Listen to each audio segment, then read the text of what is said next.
저희가 생명의 삶 큐티로 쭉 설교를 진행을 하고 있는데요. 이번 4월 달은 여러분들이 잘 아시다시피 열왕기 상이 본문입니다.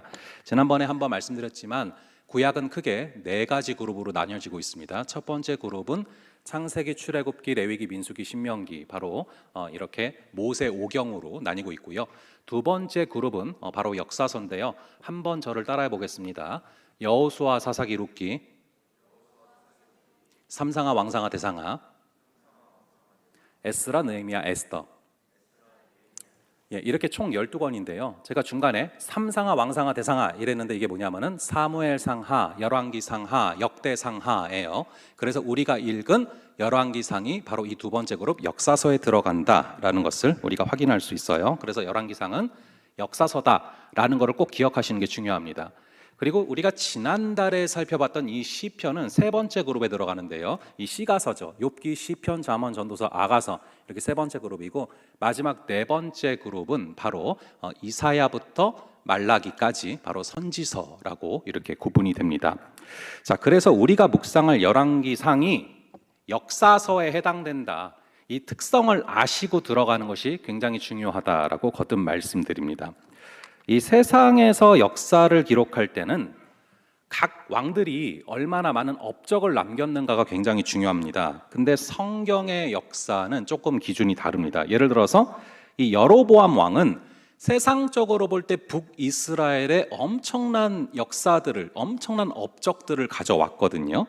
그런데 되게 짧게 기술되고 그냥 끝나버립니다. 반면에 세상적으로 볼 때 그리 큰 업적을 이루지 않았어도 하나님의 말씀에 잘 순종한 왕은 아주 자세하고 이렇게 구체적으로 기술하는 모습들을 확인하게 됩니다. 왕이 하나님의 말씀을 잘 따르는 그런 시대는 평안했고요. 근데 왕이 하나님의 말씀을 잘 따르지 않는 시기는 어려움을 겪습니다. 그래서 왕의 업적이 아니라 왕과 하나님과의 관계가 굉장히 중요한 것입니다. 그래서 성경의 역사서는 이진법입니다. 이 이진법이 0 아니면 1로 이루어지지 않습니까? 마찬가지로 성경의 역사서도 말씀을 잘 순종하는지 순종하지 않는지 이것을 기준으로 계속 쓰여지고 있어요. 그게 역사서를 읽어가는 방식이고 그 중에 하나가 바로 오늘 우리가 읽은 열왕기상인데, 여러분 열왕기라고 할 때 이 열왕은 10명의 왕이란 뜻이 아닙니다. 바로 이 열자라는 뜻은 무슨 열자냐 하면은 나열하다 할 때 열자입니다. 그러니까 이 열왕기라는 거는요, 왕의 역사들을 쭉 나열했다라는 그런 뜻인데요. 엄밀하게 보면은 이 열왕기서의 주인공은 왕이 아니라 선지자가 주인공입니다. 그래서 이스라엘에서는 실제로 이 열왕기서를 갖다가 역사서로 분류를 하기도 해요. 왜냐하면 열왕기서가 선지자를 중심으로 기술이 되고 있다라고 보기 때문에 그렇습니다. 오늘 보면 열왕기상 1장도 보시면 다윗 왕이 나이가 들어서 늙었고, 그리고 아도니아라는 아들이 쿠데타를 일으켜서 왕이 되려고 반역을 일으키는데, 그때 아도니아 대신 솔로몬을 왕으로 세우는데 결정적인 역할을 하는 사람이 바로 이 나단 선지자입니다. 여러분들이 나단을 잘 아시죠? 이 다윗이 밧세바를 범했을 때 이 다윗에게 가서 말씀을 선포하면서 이 다윗으로 하여금 회개케 했던 그런 선지자죠. 이 선지자 나단이 솔로몬을 왕으로 세우는 것입니다. 그리고 열왕기상 중반 이후부터 쭉 전체적으로 열왕기상에서 드러나는 주인공이 누구냐? 바로 엘리야 선지자입니다. 이 열왕기상은 엘리야를 중심으로 쓰여지고 있어요. 제가 신학교에 들어가기 전 얘기인데 어느 날 제가 이 엘리야의 이야기를 너무 재밌게 읽었어요. 그래가지고 너무 재밌게 읽어서 집에 가서 찾아보려고 집에 가가지고 엘리야서를 아무리 찾아봐도 나오지를 않는 거예요. 보니까 엘리야서가 아예 없더라고요. 여러분 이상하지 않습니까? 이 선지자 중에 최고봉으로 여기는 게 바로 이 엘리야거든요. 그래서 여러분들이 잘 아시는 것처럼 복음서에 이 예수님께서 이렇게 신기한 모습으로 변화되셔서 이미 죽었던 모세와 엘리야와 셋이 변화산에서 말씀을 나누는 그런 장면이 나와요. 근데 거기서 왜 모세와 엘리야가 나타나냐 하면은, 모세 하면은 율법의 대표자고 엘리야 하면은 바로 이 선지자의 대표자이기 때문에 세 분이 만나서 대화를 나누는 장면이 나오거든요. 근데 이 선지자의 대표격인 엘리야서가 따로 없고요. 바로 오늘 우리가 읽은 열왕기상이 사실상 엘리야서랑 굉장히 흡사하다라고 생각을 하셔도 돼요. 그래서 이스라엘 사람들은 이 열왕기서를 갖다가 바로 이 선지서로 분류를 했다라는 것입니다. 왜냐하면 이 책의 주인공이 사실상 엘리야니까 그렇습니다. 그리고 이 열왕기 하의 주인공은 바로 엘리사 선지자입니다. 그래서 여러분이 이렇게 신앙생활을 하다가 문득 엘리야를 굉장히 읽어보고 싶고 이 엘리야를 굉장히 묵상해보고 싶고 엘리야를 꼭 만나보고 싶다라고 이런 생각이 드는 그런 순간들이 있을 수도 있습니다. 여러분이 엘리야라는 사람이 이 우울다열이거든요. 주기질이 우울질이고 다열질이 부기질입니다. 그래서 이 상반되는 두 기질이 함께 있어서 내면의 싸움이 굉장히 많은 사람인데 이 우울질의 기질이 많은 친구들은 꼭 이 엘리야를 깊이 묵상해 볼 필요가 있거든요. 아무튼 여러분들이 신앙생활 하다가 문득 엘리야를 너무 묵상하고 싶다 그러면은 어디를 가야 된다고요? 열왕기상을 가야 돼요. 아무리 엘리야서를 찾아봤자 없을 거예요. 성경에 따로 없으니까. 바로 이 열왕기상이 사실상 엘리야서나 흡사하다. 그래서 우리가 이 조선 왕조실록을 읽듯이 왕에게 초점을 맞추어서 역사서를 보는 게 우리한테는 익숙해요. 왜냐하면은 우리의 기본적인 속성은 무조건 높아지고 싶고 그리고 올라가는 걸 좋아하거든요. 근데 성경은 왕에게 초점을 맞추지 않아요. 선지자에게 초점을 두고 그 선지자가 하나님과 백성을 어떻게 연결시키는가 이것에 주목하면서 역사를 기술하고 있다라는 것이죠. 자, 대략적으로 어떤 시각으로 우리가 열왕기상을 읽어가야 되는지 조금 매핑을 해드렸습니다. 자, 그러면 우리 한번 1절을 볼게요. 오늘 본문의 1절 말씀을 한번 함께 한 목소리로 읽어보도록 하겠습니다. 시작.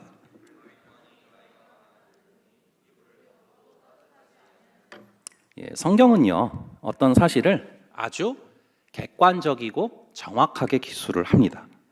제 아무리 다윗 왕이라고 할지라도 이 다윗 왕을 변호하거나 치장하지 않아요. 다윗 왕이 늙었지만 20대 같더라 이러지 않아요. 정확하게 기록하죠.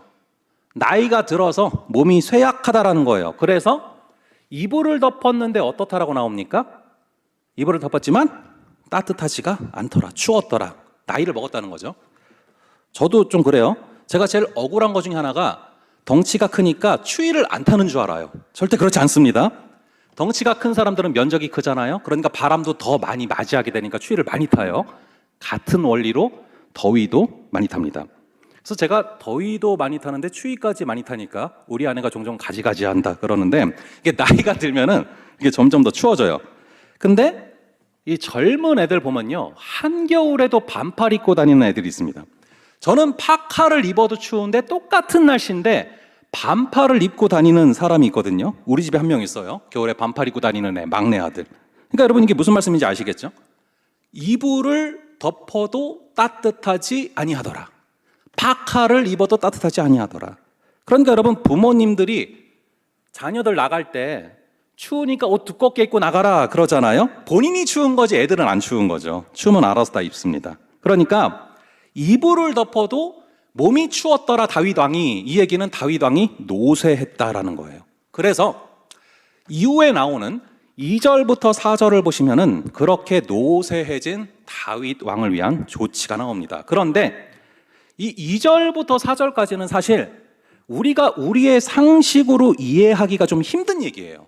그래서 굳이 저는 읽고 싶지 않아서 지금 같이 안 읽었어요. 여기서 성경을 우리가 읽을 때 굉장히 중요한 원리가 나오는데 성경을 읽어 나갈 때는 항상 중요한 두 가지 축이 있습니다. 한번 따라해 볼게요. 해석과 적용. 해석과 적용. 예. 그러니까 성경을 해석을 해야 돼요, 읽을 때. 그리고 성경을 해석하면서 도출한 원리가 있거든요. 그럼 그 도출한 원리를 우리 시대에 적용하는 거. 이게 우리가 성경을 읽어 나갈 때 갖춰야 될 두 가지 뼈대거든요. 근데 이 적용은 뭐냐? 바로 성경의 시대와 우리의 시대 사이에 다리를 놓는 것입니다. 성경에서 도출한 원리를 뽑아내서 그것을 우리의 시대에다가 다리를 놓는 것. 그게 바로 적용이라는 것이죠. 이 성경의 시대랑 우리의 시대는 문화가 굉장히 달라요. 그래서 성경을 보면서 시대를 초월해서 문화를 초월해서 통용되는 진리가 무엇인지를 뽑아내고 그것을 우리의 시대와 문화에 적용시키는 게 굉장히 중요하다는 것이죠. 자, 오늘 우리가 읽은 본문에서 우리가 적용해야 될 중요한 진리들이 굉장히 많습니다. 근데 이상하게 그런 거는 못 보고 지엽적인 것만 보면서 지엽적인 것에 꽂혀서 지엽적인 것을 굳이 문화가 달라졌음에도 적용하려는 그런 케이스들이 있다라는 거예요. 이 열왕기상 시대 당시의 왕들은 일부 다처제가 당연한 문화였고요. 2절부터 4절에 나온 것 같은 이상한 문화들도 있었던 시대라는 것이죠. 하지만 지금 이 시대의 문화와는 맞지 않는 내용입니다. 여러분, 오늘날로 치자면은 굳이 왕이랑 흡사한 게 대통령이라고 볼 수 있겠죠? 근데 그 어떤 대통령이 부인을 여러 명 거느리겠습니까? 그 어떤 대통령이 2절부터 4절에 나오는 풍습을 따라하는 대통령이 있겠습니까?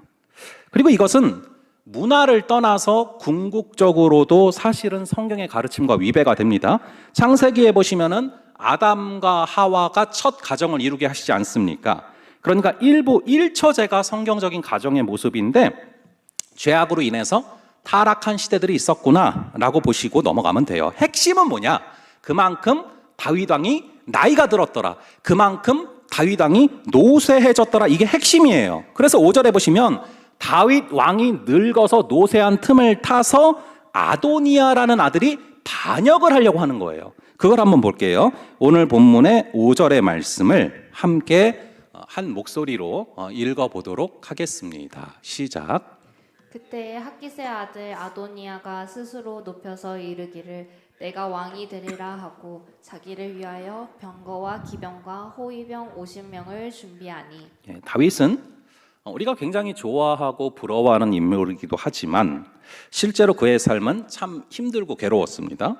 이 왕위를 노리는 아들들이 계속 반정을 일으키고 쿠데타를 일으키거든요. 이 아도니아라는 아들이 이제는 쿠데타를 일으키려고 하는 거죠. 그런데 오늘 이 본문을 정확하게 파악하기 위해서는 여러분들이 이 다윗의 아들들의 서열에 대해서 기본적으로 아실 필요가 있어요. 그래서 한번 우리가 사무엘하 3장 2절부터 5절을 좀 볼게요. 사무엘하 3장 2절부터 5절을 띄워주시면 요걸 가지고 돌아가면서 한 절씩 보면은 첫째, 둘째, 셋째, 넷째 서열이 누군지가 정확히 나오거든요. 한번 저랑 돌아가면서 읽어볼게요. 제가 먼저 읽겠습니다.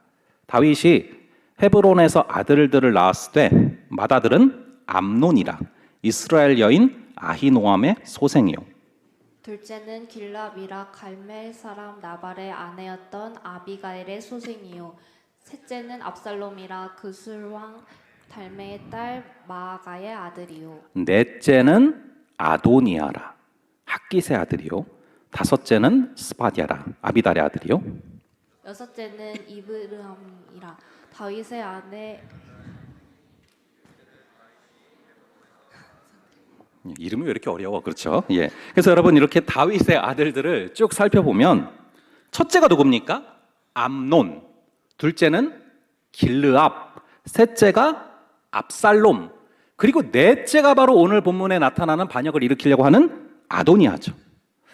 우선 여러분 이 첫째 암논은 죽었습니다.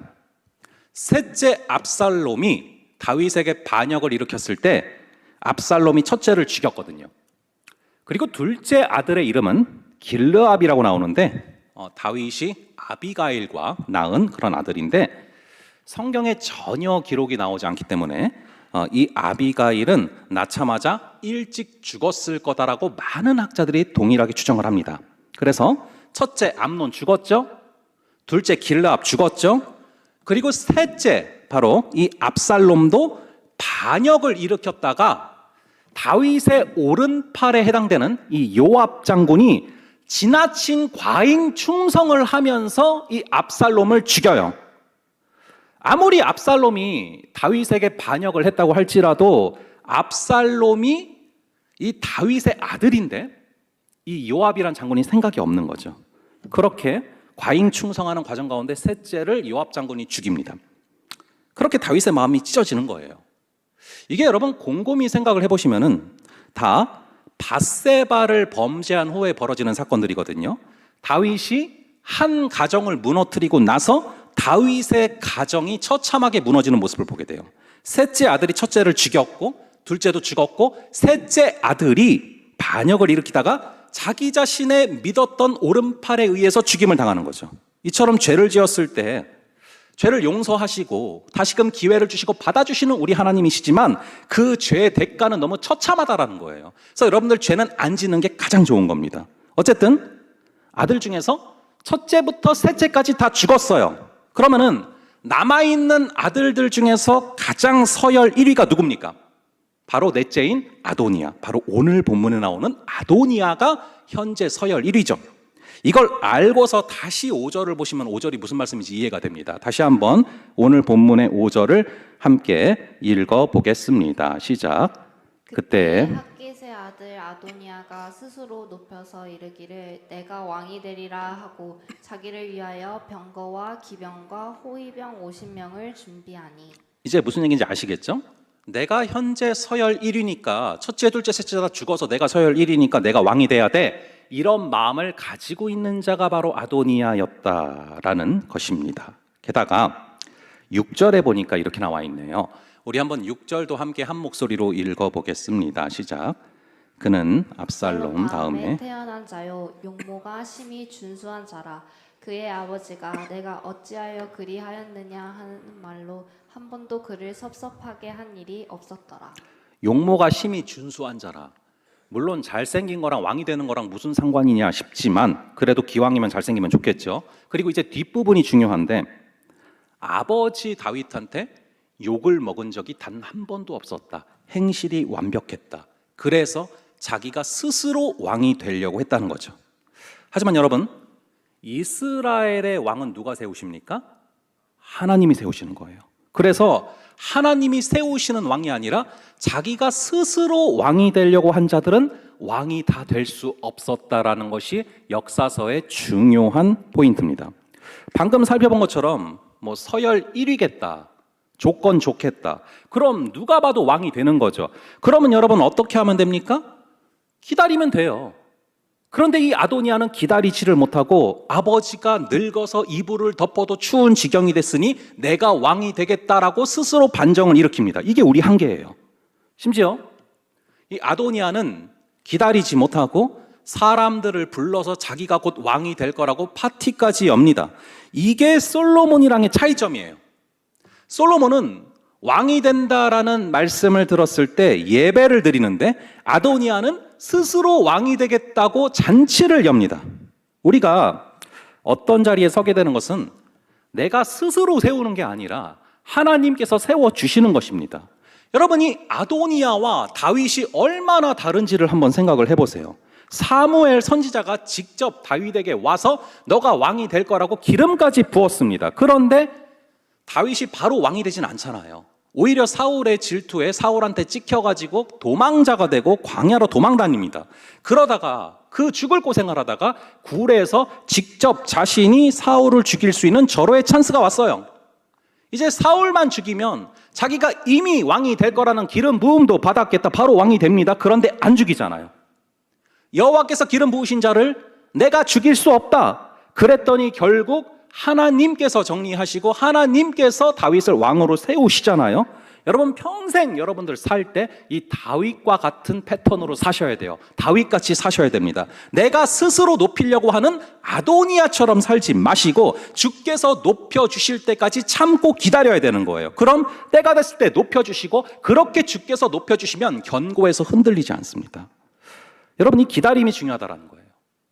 이 대나무가 자라는 과정을 보면은 되게 신기한 게요. 이 대나무를 4년 내내 길러도 3cm밖에 자라지 않습니다.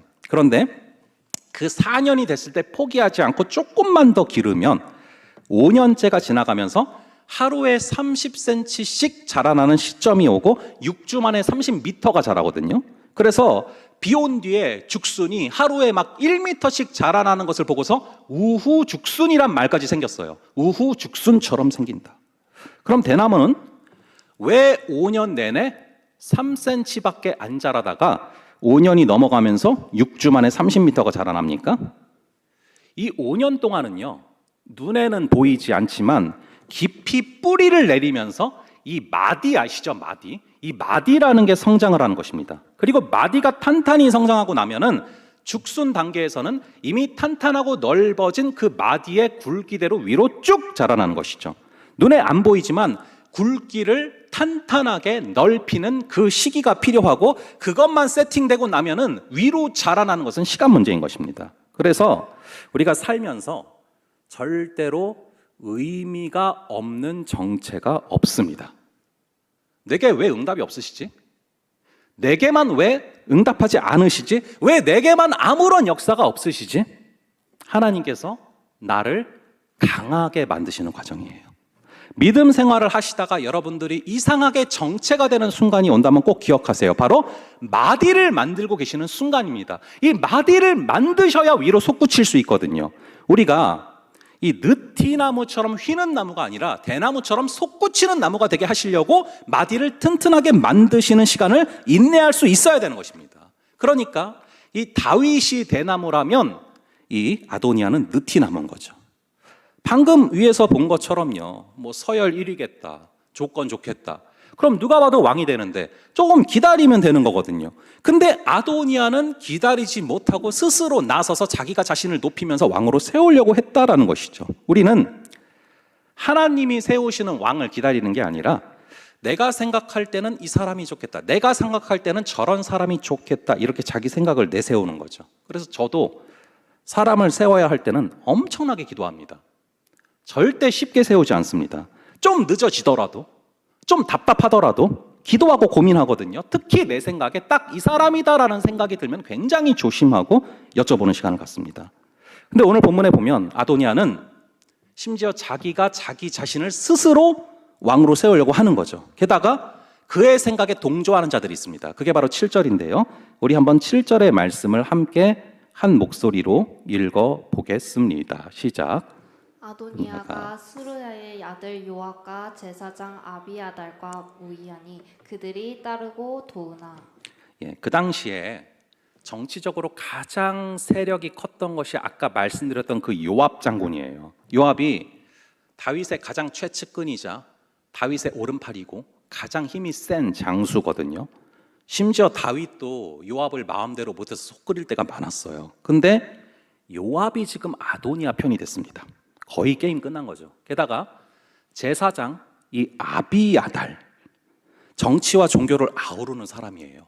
근데 이 사람까지 편이 됐으니 아도니아가 얼마나 힘이 크겠습니까? 이거는 누가 봐도 이제는 아도니아가 왕이 되는 게 맞는 것 같은 상황이죠. 근데 그래서 아도니아가 스스로 나는 이제 왕이 될 거다 생각하면서 잔치를 열었는데, 잔치에 이런저런 사람들을 초대했는데 잔치에 유일하게 초대하지 않은 사람들의 명단이 10절에 나와요. 우리 한번 이 10절의 말씀, 누구를 초대하지 않았는지 이 10절의 말씀을 함께 한 목소리로 읽어보겠습니다. 시작. 선지자 나단과 브나야와 용사들과 자기 동생 솔로몬은 청하지 아니하였더라. 누구를 안 부르는 게 중요하냐면은 선지자 나단이랑 자기 동생 솔로몬, 중요합니다. 여러분, 아도니아가 왜 나단과 이 솔로몬은 부르지 않았을까요? 이 아도니아는 나단 선지자가 자기 자신을 반대할 것을 알고 있어요. 자기가 세상적으로 보면은 어떤 조건으로 봐도 왕위에 오르기에 충분한 사람이거든요. 근데 오직 하나, 선지자 나단의 예언에 따르면 절대 왕이 될 수가 없어요. 하나님께서 나단 선지자를 통해서 일전에 예언하셨거든요. 선지자 나단이 예언한 다윗의 다음 왕이 누구냐? 바로 솔로몬입니다. 그러니까 하나님의 뜻에 따르자면은 솔로몬이 되는 게 맞아요. 그런데 거꾸로 하나님의 뜻만 무시하면 아도니아가 왕이 될 수 있는 것 같은 거죠. 나단만 무시하면 자기가 왕이 될 수 있는 것 같은 거죠. 그러니까 아도니아는 그 상황에서 갈등에 빠진 겁니다. 선지자 나단을 인정하면, 하나님의 뜻을 인정하면은 동생 솔로몬이 왕이 돼야 되지만, 나단만 눈 딱 감고 무시하면 요압도 내 편이지, 서열도 1위지, 내가 조건 좋지, 그러니까 눈 딱 감고 자기가 스스로 왕이 되려고 한 것입니다. 이 열왕기상이 그냥 세상의 조선왕조실록이라면은 아도니아가 왕이 되는 게 맞죠.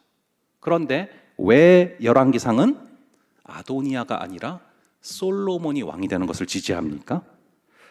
우리가 사무엘하 7장에 그게 나오는데요. 이 사무엘하 7장은 다윗 왕이 하나님께 집을 지어드리겠다라고 말씀드린 유명한 장이에요. 그랬더니 하나님이 너무 감동을 받으셔서 아니다, 내가 너를 위해서 집을 지어줄게 말씀하신 장인데, 거기에 한번 12절을 볼게요. 사무엘하 7장 12절, 사무엘하 7장 12절을 우리가 함께 한 목소리로 읽어보겠습니다. 시작. 내 수완이 차서 내 조상들과 함께 누울 때에 내가 내 몸에서 날 내 씨를 내 뒤에 세워 그의 나라를 견고하게 하리라. 자, 여기 보시니까 내 몸에서 날 내 씨, 아직 태어났습니까? 태어나지 않았습니까? 안 태어났죠. 태어날 씨. 그러니까 이미 태어나 있는 아들들은 다 아닌 거예요. 아직 태어나지 않은 아들이 왕이 될 거라고 예언하셨는데 그 아들이 누구냐? 우리 한번 사무엘하 12장 24절 25절을 볼게요. 24절과 25절 두 구절을 함께 한 목소리로 읽어보겠습니다. 시작. 다윗이 그의 아내 바세바를 위로하고 그에게 들어가 그와 동침하였더니 그가 아들을 낳음에 그의 이름을 솔로몬이라 하니라. 여호와께서 그를 사랑하사 선지자 나단을 보내 그의 이름을 여디디아라 하시니 이는 여호와께서 사랑하셨기 때문이더라. 여디디아는 솔로몬의 별명인데 여호와께서 사랑하셨다라는 뜻입니다. 그러니까 7장에서 아직 태어나지 않은 그 아들이 성전을 건축할 것이고 그 아들이 왕위를 이을 것이고 그 왕위를 견고하게 할 것이다라고 말했는데 그게 누구냐? 바로 하나님이 너무 사랑하신 솔로몬인 거예요. 그런데 이때 솔로몬에게 여디디아, 즉 하나님이 사랑하시는 자다라는 이름을 붙여준 사람이 누굽니까? 바로 나단 선지자죠. 그러니까 7장에서도 12장에서도 다윗에게 그 다음 왕은 솔로몬이다 라고 두 번이나 미리 알려줬어요. 그런데도 아도니아는 억울한 거죠.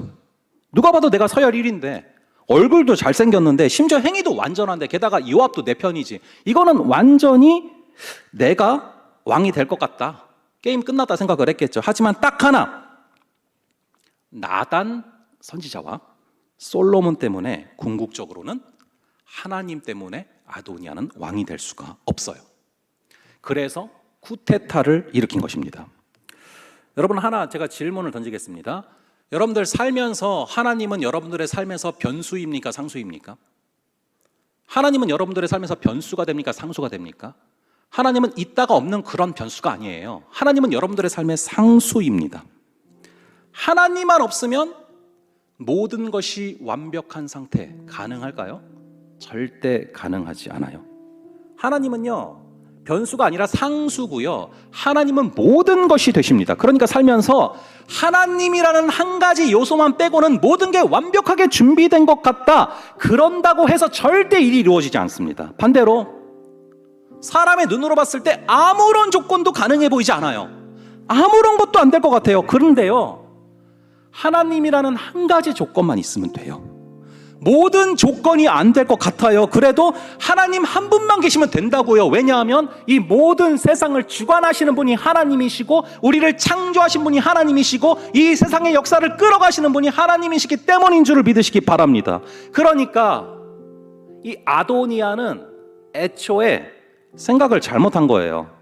하나님만 없으면, 하나님의 약속만 아니면 내가 왕이 될 수 있는데 이게 말이 되는 얘기입니까? 하나님의 백성인 이스라엘의 왕을 세우시는 분은 하나님이시거든요. 여러분, 하나님이 상수인 것을 잊지 마시고 하나님께서 유일하면서도 완벽한 조건이 됨을 잊지 마시고 그 하나님을 붙잡고 걸어가시는 그런 저와 여러분, 그래서 그 하나님을 믿기에 우리가 대나무처럼 마디가 길어지게 하게 하시려고 시간을 허락하실 때 그것을 기다리며 걸어갈 수 있는 그런 저와 여러분 되기를 간절히 바랍니다.